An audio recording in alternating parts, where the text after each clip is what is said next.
When I first went to Eretz Yisrael, so I had the chance to do something I never had a chance to do in Chutz La'aretz, to buy a new car. Because I had rights as an Oleh Chadash, this was 40 years ago.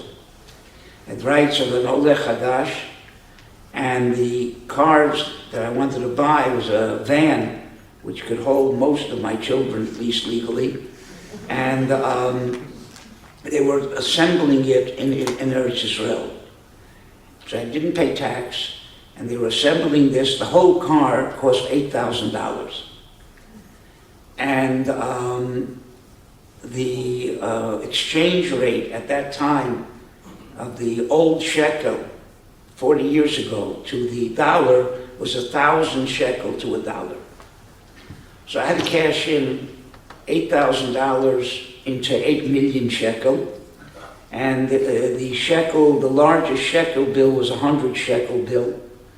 And I got 8 million shekel in 100 shekel bills, had a briefcase full of 100 shekel bills, and I had to travel by bus, since I didn't have a car yet, to Tel Aviv with this briefcase. I felt like a drug dealer going through the streets.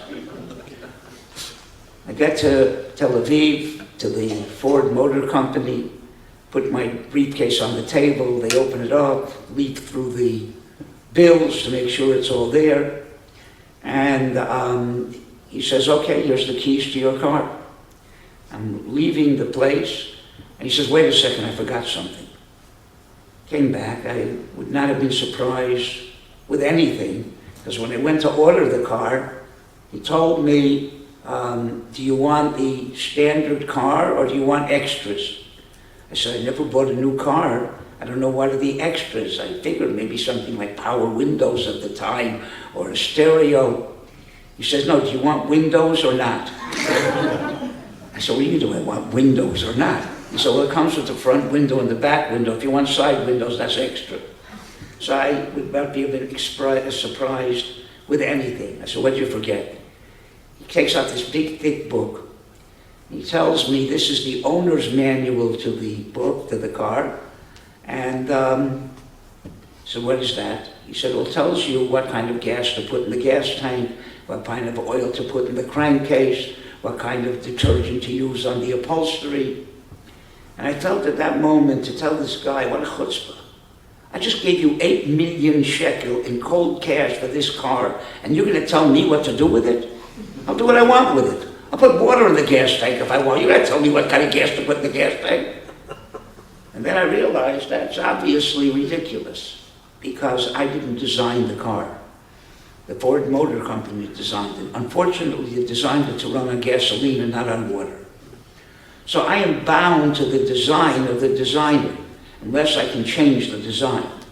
And if I can't, then if I don't put the right kind of gas in the gas tank, the car either won't go anywhere or it'll slowly burn out the motor.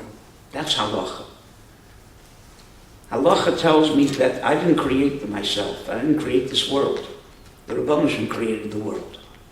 And if I believe that, then the Rabbi designed me to eat certain things and to eat, not to eat certain things, and to say certain things and to think certain things and to dress in a certain way.